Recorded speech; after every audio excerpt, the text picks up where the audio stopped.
J'ai été engagé par une famille désespérée car un collectionneur d'art a disparu sans laisser de traces, et sa dernière acquisition, un tableau de grande valeur, a également disparu. J'ai découvert la raison et ce qui m'a intrigué, c'est que la personne m'était connue. Mon Dieu, quel endroit chic! Ça sentait la peinture et le vieux bois, vous savez? J'ai allumé une lampe et j'ai regardé autour de moi. Les murs étaient couverts de tableaux coûteux, mais une chose a attiré mon attention. Un espace vide sur le mur, plus clair que le reste. C'est là que devait se trouver le tableau qui avait disparu avec Victor. Je soupire et j'éteins ma cigarette. Je sentais déjà que cette affaire allait être difficile. La famille de Victor m'avait engagé pour découvrir ce qui lui était arrivé, et je sentais déjà que j'allais être impliqué dans une histoire pleine de saleté, vous savez? Je me suis approché de la fenêtre et j'ai regardé la ville. Les lumières des immeubles ressemblaient à de petites étoiles dans le ciel noir. Tout le monde parlait de la disparition de Victor Montero. Ce type était célèbre, il avait une collection d'œuvres d'art époustouflantes et il avait l'œil pour trouver des œuvres rares. Et maintenant, pouf, il est parti, emportant avec lui un tableau qui, selon les rumeurs, valait une fortune. Je suis retourné à son bureau et j'ai commencé à fouiller dans les papiers. Il y avait une pile de catalogues de vente aux enchères et même une loupe qui traînait. On voyait bien que ce type était un passionné d'art. Au milieu de tout ce fatras, j'ai trouvé une photo qui a attiré mon attention. Victor y souriait à côté d'une femme chic devant une galerie d'art. Isabella Vargas, dis-je à voix basse en reconnaissant la femme. C'était une célèbre marchande d'art, connue pour avoir des contacts suspects dans le monde de l'art. Je me suis dit, ce sera ma première étape dans cette enquête. Il semblait qu'elle en savait plus qu'elle ne le laissait entendre. Avant de partir, j'ai décidé de jeter un coup d'œil au bureau. C'est alors que j'ai vu quelque chose d'intéressant. Un petit carnet relié en cuir caché parmi de gros livres sur l'étagère. Je l'ai pris avec précaution, sentant le poids de l'histoire dans mes mains. Les pages étaient pleines de notes à moitié griffonnées, avec des noms, des dates et des chiffres étonnants. Mais il y a une note qui m'a accroché. 15 mai, rencontre avec AM, indice possible sur le Botticelli perdu. Attention à IV. Les initiales AM et IV m'ont mis la puce à l'oreille. Alberto Mendez et Isabella Vargas. Deux noms importants dans le monde de l'art, désormais directement liés à la disparition de Victor. Les choses devenaient de plus en plus compliquées. J'ai mis le carnet dans la poche de mon manteau et j'ai quitté l'appartement en fermant la porte à clé. La nuit était froide et une pluie fine tombait, faisant scintiller les rues. J'ai pris ma vieille mais fiable voiture et j'ai commencé à rouler dans la ville. Pendant que je conduisais, mon esprit ne cessait de réfléchir. Victor Montero n'était pas seulement un collectionneur fou, il était impliqué dans quelque chose de bien plus grand. Quelque chose que quelqu'un voulait cacher à tout prix. Alors, comme je vous le disais, je suis entré dans l'appartement de Victor Montero un soir où il faisait nuit noire. Il pleuvait des cordes dehors, vous savez, le genre de pluie qui vous donne envie de rester chez vous sous les couvertures. Mais le devoir m'appelait, et j'étais là, tout mouillé, entrant dans cet endroit qui sentait l'argent. J'ai à peine allumé la lampe que ma mâchoire s'est décrochée. Mon Dieu, quel endroit c'était! Les murs, mec, les murs étaient comme si quelqu'un les avait tapissés d'argent, sauf qu'au lieu de billets, c'étaient des peintures. Des tableaux coûteux, du genre de ceux que l'on ne voit que dans les musées. Mais au milieu de tant d'œuvres d'art, il y avait cet espace vide sur le mur. C'était comme si on avait arraché une dent de la bouche d'un millionnaire. Cela détonnait avec tout. Je suis resté là, à regarder cet espace vide et à me dire, c'est là que devrait se trouver ce tableau qui a disparu avec Victor. C'était comme si cet espace vide me criait dessus, me demandant de résoudre le mystère. J'ai poussé un profond soupir et j'ai écrasé ma cigarette. Je sentais déjà que cette affaire allait me donner mal à la tête. La famille de Victor, pleine aux as, m'avait engagé pour découvrir ce qui lui était arrivé. Et, mec, j'avais déjà ce sentiment dans l'estomac, tu sais? Ce sentiment que l'on ressent quand on sait que l'on va être impliqué dans une histoire pleine de confusion. Je me suis approché de la fenêtre et j'ai regardé la ville. La pluie tombait sans discontinuer et les lumières des immeubles brillaient comme des lucioles géantes. Je n'arrêtais pas de penser à la façon dont la disparition de Victor était devenue le sujet de conversation de la ville. Ce type était célèbre, vous savez? Le genre qui apparaît dans les magazines à potins, mais pas à cause d'un scandale, mais parce qu'il avait une collection d'art à faire pâlir d'envie n'importe quel musée. Et maintenant, pouf, ce type a disparu, comme ça. Il avait emporté avec lui un tableau dont on disait qu'il valait plus que bien des appartements de la ville. Un Botticelli, un peintre italien qui a vécu il y a plus de 500 ans. Imaginez un peu, un tableau comme ça qui vaut une fortune. Je suis retourné au bureau de Victor et j'ai commencé à fouiller dans les papiers. Quel désordre! Il y avait une pile de catalogues de vente aux enchères, les plus sophistiqués, tu sais, et une loupe posée au milieu. On voyait bien que ce type était un fanatique d'art. Comme ces gens qui sont fanatiques de football, sauf que son truc à lui, c'était les vieux tableaux. Au milieu de tout ce bazar, j'ai trouvé une photo qui a attiré mon attention. C'était Victor, tout sourire, l'air d'avoir gagné à la loterie, à côté d'une femme élégante. Il se trouvait devant une galerie d'art chic. Isabella Vargas, dis-je à voix basse en reconnaissant la femme. Cette Isabella, je vais vous dire, c'était une figure du monde de l'art. Le genre de personne qui connaissait tout le monde, des artistes aux acheteurs, et dont on disait qu'elle avait des contacts étranges, si vous voyez ce que je veux dire. J'ai regardé la photo et je me suis dit, c'est par là que je vais commencer. Il était clair que cette Isabella en savait plus qu'elle ne le laissait entendre. Vous savez quand vous regardez quelqu'un et que vous avez l'impression qu'il cache quelque chose? C'est exactement ce que j'ai ressenti en regardant sa photo. Avant de partir, j'ai décidé de jeter un coup d'œil au bureau. C'est là que j'ai trouvé quelque chose d'intéressant. Un petit carnet relié en cuir, un de ces vieux carnets, vous savez? Il était caché parmi d'énormes livres sur l'étagère. Je l'ai pris avec précaution, j'avais l'impression qu'il allait s'effondrer dans mes mains. Je l'ai ouvert et j'ai commencé à le feuilleter. Mon Dieu, l'écriture de Victor était affreuse. On aurait dit que c'était un médecin qui avait écrit. Mais j'ai pu comprendre certaines choses. Il y avait beaucoup de noms, de dates et de montants qui m'étouffaient. L'argent qui circulait dans ce monde de l'art était fou. Mais il y a une note qui m'a fait vibrer à 220. Elle disait, 15 mai, rencontre avec AM indispossible sur le Botticelli perdu. Attention ALI.V. Dès que j'ai lu cela, j'ai eu l'impression qu'une ampoule s'était allumée dans ma tête. AM et IV ne pouvaient être qu'Alberto Mendes et Isabella Vargas. Deux grands noms du monde de l'art, désormais directement liés à la disparition de Victor. C'était de plus en plus compliqué, comme si j'entrais dans un labyrinthe et que je découvrais des couloirs à chaque pas. J'ai mis le carnet dans la poche de ma veste. Il pourrait être la clé de ce mystère. Je jetai un dernier coup d'œil à l'appartement, comme si j'espérais que les murs me révéleraient un secret, et je sortis en fermant la porte derrière moi. Dehors, la pluie avait repris. Il pleuvait à verse, comme ça, vous savez? Le genre qui vous fait penser que le ciel a décidé de déverser toute son eau d'un seul coup. Les rues brillaient de la lumière des réverbères qui se reflétaient sur les flaques d'eau.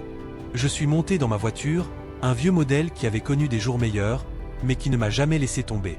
Alors que je roulais dans les rues de la ville, mon esprit s'emballait. Victor Montero n'était pas un simple collectionneur plein haut et sans grand sens. Il était impliqué dans quelque chose d'important, quelque chose que quelqu'un voulait garder secret à tout prix. Et j'étais sur le point de mettre mon nez au milieu de tout cela. Le lendemain, je me suis levé tôt et je suis allé directement à la galerie d'Isabella Vargas. L'endroit était trop chic, vous savez? Le genre de lieu où l'on a peur de respirer près des œuvres d'art.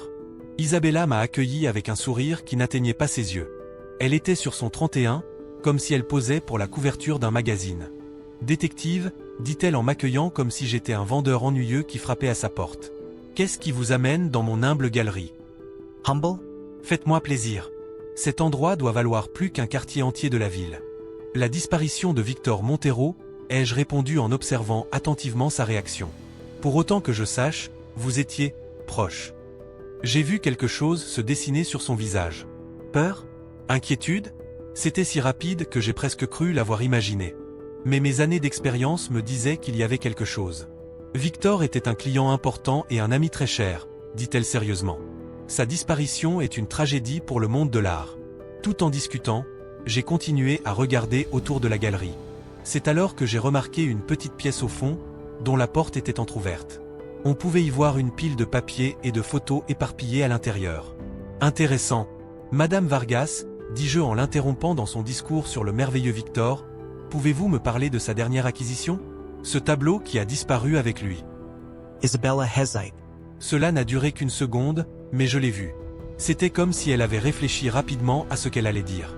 C'était un chef-d'œuvre, inspecteur, dit-elle enfin. Un Botticelli que tout le monde croyait perdu depuis des siècles. Victor était aux anges après cette découverte. Mais, ai-je insisté. Je sentais que j'arrivais à quelque chose. Il y avait des rumeurs, a-t-elle baissé la voix, regardant autour d'elle comme si elle avait peur que les murs l'entendent. Des rumeurs selon lesquelles le tableau pourrait être un faux très bien fait. Cette information m'a fait tourner la tête. Un faux assez bon pour tromper même un expert comme Victor Montero? Cela ouvrait un nouveau monde de possibilités et de suspects. J'ai quitté la galerie d'Isabella avec plus de questions que de réponses. Ma prochaine étape consistera à enquêter sur le monde de la falsification d'œuvres d'art. Et pour cela, je devais m'adresser à une vieille connaissance, quelqu'un qui avait été des deux côtés de la loi. Marco Aurelio, restaurateur d'art à la retraite. J'ai rencontré Marco dans son atelier, un endroit qui ressemblait davantage à une décharge de vieillerie. L'odeur de peinture et de solvant était si forte qu'elle me faisait presque éternuer. Marco, un petit homme aux cheveux gris et aux mains calleuses, m'a accueilli avec un sourire fatigué. « Ah, inspecteur », dit-il en s'essuyant les mains sur un chiffon sale, « vous êtes venu me demander des nouvelles de Victor Montero, n'est-ce pas ?» J'ai été surpris par sa perspicacité. « Les nouvelles vont vite. Hein, Marco ? Que sais-tu de l'affaire ?» Marco a poussé un profond soupir avant de répondre. Victor était impliqué dans quelque chose d'important, inspecteur. Quelque chose qui pourrait changer le monde de l'art pour toujours. Il me conduit vers une table couverte de papiers et de photos. Au milieu du désordre, je reconnais des images du tableau de Botticelli qui a disparu avec Victor. Ce tableau, me dit Marco en montrant l'une des photos, n'est pas n'importe quelle faux. C'est le résultat d'années de recherche et d'une technologie de pointe. Une copie si parfaite qu'elle pourrait tromper même les tests d'authenticité les plus avancés. J'ai senti mon cœur s'emballer à cette révélation. Tu es en train de me dire que Victor était impliqué dans la création de faux impossibles à détecter ? Marco secoue la tête. Non, inspecteur. Victor a découvert l'existence de cette technologie et était déterminé à tout dévoiler. Il pensait que cela pourrait ébranler les structures du marché de l'art. Les pièces du puzzle commençaient à s'assembler dans ma tête. Victor Montero n'était pas seulement un collectionneur passionné, mais un homme en mission pour démasquer une conspiration qui pourrait valoir des milliards. Qui d'autre était au courant, Marco ? Demandai-je, sentant que je me rapprochais de la vérité. Le vieux restaurateur reste silencieux un moment avant de répondre. Il y a un nom sur lequel vous devriez vous pencher, inspecteur. Alberto Mendez. Un puissant marchand d'art qui a des relations dans tout le monde de l'art. Si quelqu'un avait une raison de faire taire Victor, c'était bien lui. J'ai quitté le studio de Marco avec une nouvelle cible en tête. Alberto Mendez était connu pour sa luxueuse galerie et ses ventes aux enchères exclusives. S'il était réellement impliqué dans un projet de contrefaçon à grande échelle, la disparition de Victor était parfaitement logique. J'ai passé les jours suivants à enquêter sur Alberto Mendez. J'ai suivi ses pas, observé ses réunions et fouillé dans son passé. Chaque nouveau détail que je découvrais ne faisait que renforcer mes soupçons. Ce type avait des relations avec des laboratoires de haute technologie, des rencontres secrètes avec des artistes inconnus et des transactions financières très étranges. C'est au cours d'une de ces veillées que j'ai remarqué quelque chose d'inhabituel. Alberto est sorti de sa galerie tard dans la nuit, portant une mallette qu'il tenait comme un bébé. Intrigué, j'ai décidé de le suivre. La poursuite m'a conduit dans des ruelles sombres de la ville jusqu'à un entrepôt abandonné sur les quais. Le cœur battant, je vis Alberto entrer dans le bâtiment. J'ai attendu quelques minutes avant de m'approcher, cherchant un moyen d'entrer sans me faire remarquer. J'ai trouvé une fenêtre brisée à l'arrière de l'entrepôt et je me suis faufilé à l'intérieur. L'endroit était sombre et poussiéreux, mais au fond, je pouvais voir une faible lumière provenant d'une des pièces. Je m'approchai lentement et j'entendis le bruit d'une discussion animée. « Tu avais promis que personne ne le découvrirait », m'a dit la voix exaltée d'Alberto. « Maintenant, il y a un détective véreux dehors. Il faut le démasquer lui aussi. » Ce que j'ai entendu m'a glacé le sang. J'allais me dévoiler quand une autre voix familière a répondu. Calmetai, Alberto. Je me suis occupé de Victor, je peux m'occuper de ce détective aussi. J'ai immédiatement reconnu la voix d'Isabella Vargas. La dernière pièce du puzzle s'est mise en place dans ma tête. Isabella, l'amie proche de Victor, était en fait son assassin.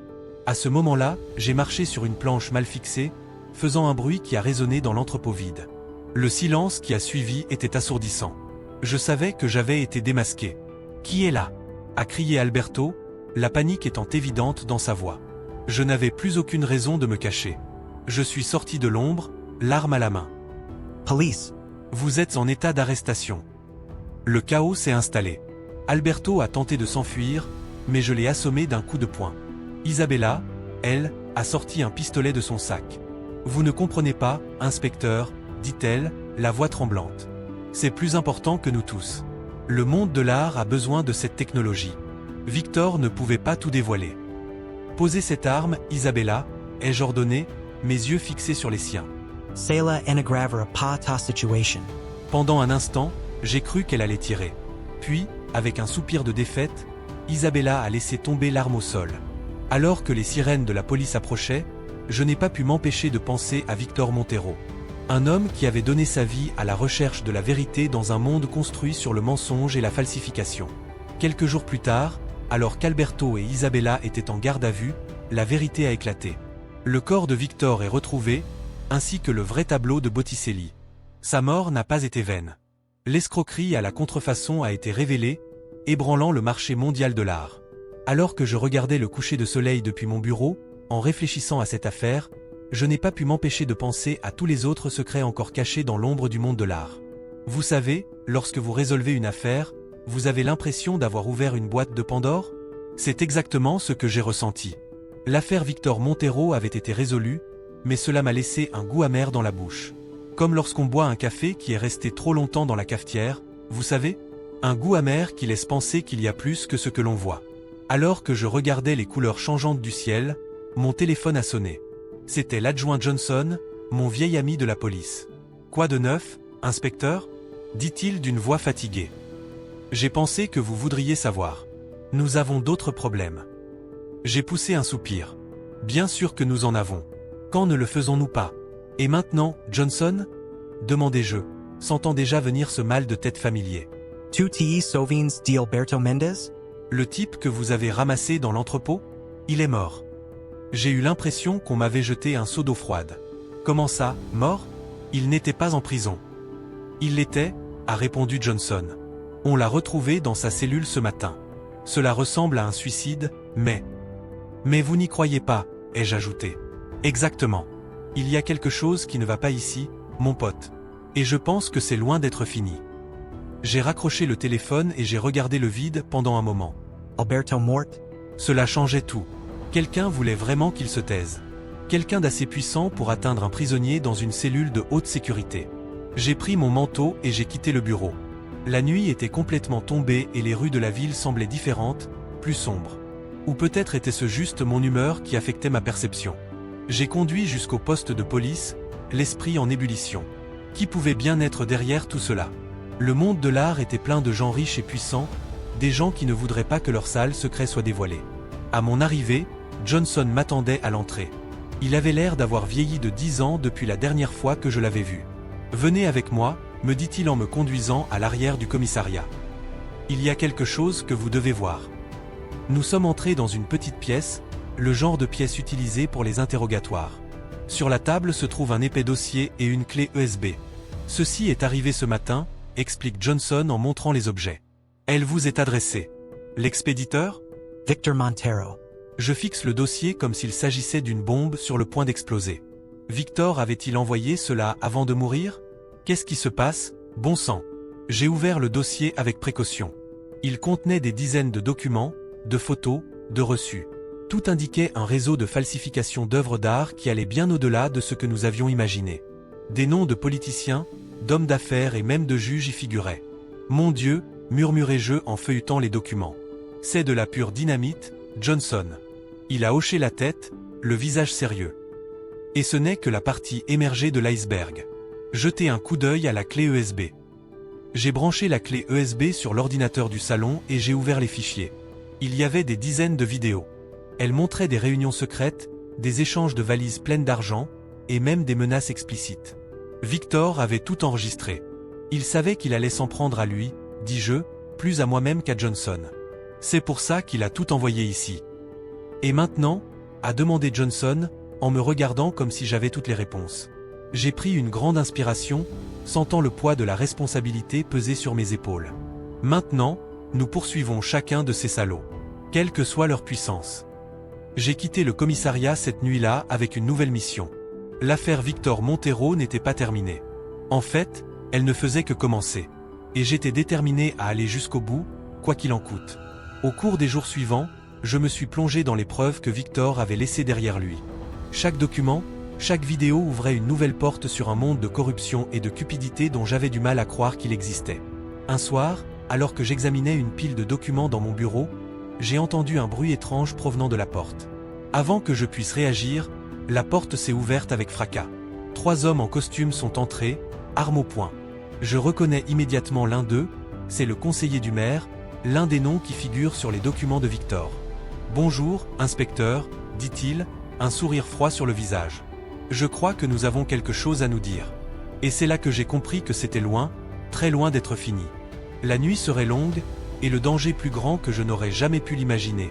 J'étais donc là, face à 3 types en costume, dont l'un était l'assistant du maire, tous armés et avec des visages peu amicaux. Mon cœur battait la chamade, mais j'essayais de rester calme. « Messieurs, dis-je en essayant de gagner du temps tout en réfléchissant à un moyen de m'en sortir, quelle agréable surprise. Discutons de manière civilisée, voulez-vous » L'assistant du maire, un certain Ricardo, s'est mis à rire sans humour. « Civilisé ? Vous êtes en train de fouiller dans un nid de frelons, inspecteur. Avez-vous la moindre idée de ce qui est en jeu ici ? Oui, j'en ai une idée. Des milliards en œuvres d'art falsifiées, des politiciens corrompus, des gens puissants qui feraient n'importe quoi pour garder leurs secrets enfouis. Mais je n'allais pas reculer maintenant. Écoutez, dis-je en me levant lentement, pensez-vous vraiment que tuer une personne de plus va résoudre votre problème ? Les preuves sont déjà là. S'il m'arrive quelque chose, tout se saura. J'ai vu une lueur de doute dans leurs yeux. C'était ma chance. Mais, ai-je poursuivi, nous pouvons peut-être nous mettre d'accord. Et si vous me disiez ce qui se passe vraiment ici ? C'est alors que j'ai entendu les sirènes. Johnson, ce vieux malin, a dû se douter qu'il allait se passer quelque chose et a envoyé des renforts. Les gars ont pris peur et j'ai profité de la distraction pour sauter par la fenêtre. Ok, je sais, sauter par la fenêtre n'est pas la chose la plus intelligente au monde. Mais bon, j'étais au premier étage et il y avait des buissons en dessous. J'ai eu très mal, mais au moins j'étais en vie. Dans les jours qui ont suivi, les choses ont vraiment mal tourné. La ville est devenue un véritable pandémonium. Les preuves que Victor avait laissées derrière lui ont commencé à faire surface, une à une. Les politiciens ont démissionné, les hommes d'affaires ont été arrêtés, les galeries d'art ont fermé leurs portes. J'ai passé un certain temps dans la clandestinité, travaillant avec Johnson et une équipe de policiers honnêtes pour démanteler tout le réseau. Ce n'était pas facile, je vous le dis. Il y a eu des menaces, des tentatives de corruption, des nuits blanches à regarder par-dessus mon épaule. Mais vous savez quoi ? Cela en valait la peine. Après des mois d'enquête, nous avons réussi à arrêter les meneurs. Le conseiller du maire, Ricardo, a chanté comme un oiseau lorsqu'il a compris qu'il n'y avait plus d'issue. Isabella Vargas, la marchande d'art qui avait tué Victor, a fini par conclure un marché. Elle a livré beaucoup de gens importants en échange d'une réduction de peine. Ce n'était pas idéal, mais il faut parfois avaler quelques grenouilles pour attraper les requins, vous savez ? En fin de compte, le monde de l'art n'a plus jamais été le même. De nouvelles lois et des systèmes d'authentification plus stricts ont été créés. Bien sûr, il y a toujours des gens qui essaient de se mettre dans le pétrin, il y en aura toujours. Mais c'est devenu beaucoup plus difficile pour eux. Quant à moi, j'ai acquis une certaine notoriété grâce à tout cela. On m'a même proposé un poste dans la police, vous vous rendez compte ? Mais ce n'est pas mon truc. Je préfère continuer à travailler comme détective privé. Vous savez, il y a quelque chose dans la liberté de choisir mes affaires que je n'échangerai pour rien au monde. Parfois, lorsque je suis assis dans mon bureau et que je regarde la ville, je pense à Victor Montero. Il a donné sa vie pour dénoncer toute cette pourriture.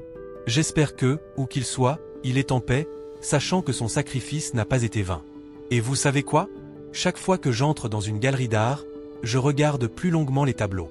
On ne sait jamais, n'est-ce pas ? Peut-être que le prochain grand mystère se cache là, juste sous notre nez, attendant simplement que quelqu'un d'assez observateur le remarque.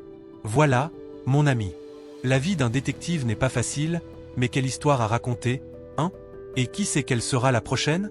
Dans une ville comme celle-ci, pleine de secrets et de mystères, je peux vous garantir une chose, le travail ne s'arrête jamais.